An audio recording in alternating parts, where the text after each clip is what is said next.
माँ बाप की दुआएं। एक किसान था जो बहुत मेहनती था। वे अपने खेतों में पूरे ही जी जान से काम कर रहा था। उसे अपनी मेहनत का फल भी मिलता था। हर बार उसकी फसलें दूसरे किसानों से बेहतर होती थी। किसान के 3 पुत्र थे, लेकिन किसान ने कभी भी अपने पुत्र से खेत का काम नहीं करवाया था। किसान चाहता था कि मेरे लड़के पढ़ लिख कर कामयाब इंसान बने। किसान का बड़ा लड़का कुछ दिन स्कूल जाने के बाद उसका मन पढ़ाई में नहीं लग रहा था। पिताजी के बहुत समझाने के बाद भी बड़ा लड़का स्कूल नहीं गया और पिताजी के साथ खेतों में काम करने लगा। किसान के दोनों छोटे लड़के पढ़ने में होशियार थे। किसान और बड़ा लड़का भी दोनों छोटे लड़के से कभी कोई काम करने के लिए नहीं कहते थे। दोनों लड़के अच्छे स्कूल में पढ़ने के लिए वे दोनों सामाजिक गतिविधियों से काफी दूर रहे। उन्हें सिर्फ अपनी पढ़ाई से ही मतलब रहता था। बाकी सब कुछ उनके लिए बेकार था। समय बीतता गया। छोटे लड़के पढ़ लिख कर अच्छी नौकरी करने लगे। दोनों की अलग अलग शहर में नौकरी करते थे। दोनों अपने पिता जी के पास कई महीने में आते थे। किसान अपने दोनों लड़कों को बहुत याद करता था, लेकिन कोई भी लड़का अपने पिता को देखने के लिए भी नहीं आते थे। किसान अपने दोनों छोटे लड़कों की याद में दिन प्रतिदिन कमजोर होता जा रहा था। उधर दोनों छोटे लड़के ने अपने लिए शहर में ही अलग अलग मकान ले लिया था और अपनी मर्जी से अपने पिताजी को बताए बिना शादी भी कर ली थी। अब वो अपने पिता के पास जाते ही नहीं थे।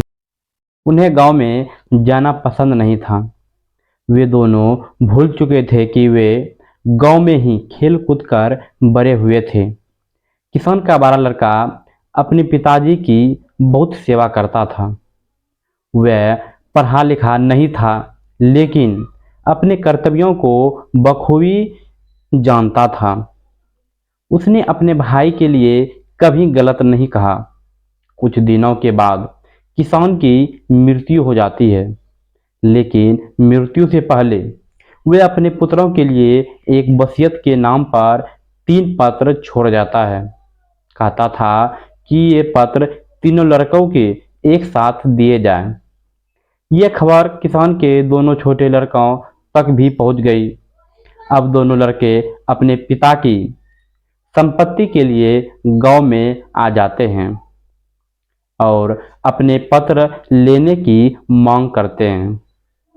उसने पत्र भी उनके बड़े भाई के पास सुरक्षित रखे थे।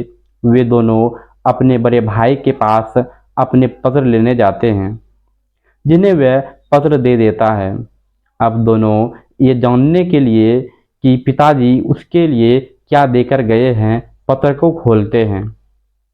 पत्र खोलते ही जो उसमें लिखा था उसे देखकर दोनों छोटे लड़के शर्मिंदा होते हैं। अपने किए पर रोने लगते हैं।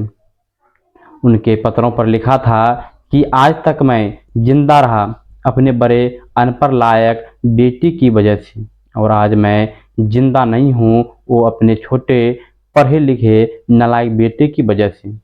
मेरी आधी संपत्ति मेरे बड़े बेटे को दे दिया जाए और आधी संपत्ति अनाथ बच्चों के लिए ही दिया जाए। ये कहानी हमें बहुत कुछ सिखाता है। आजकल की व्यस्त जिंदगी में हम पैसे के लिए अपने माता पिता को अकेला छोड़ देते हैं, जबकि हमें अपने बुजुर्गों की अच्छी तरह देखभाल करना चाहिए। जय हिंद, जय भारत।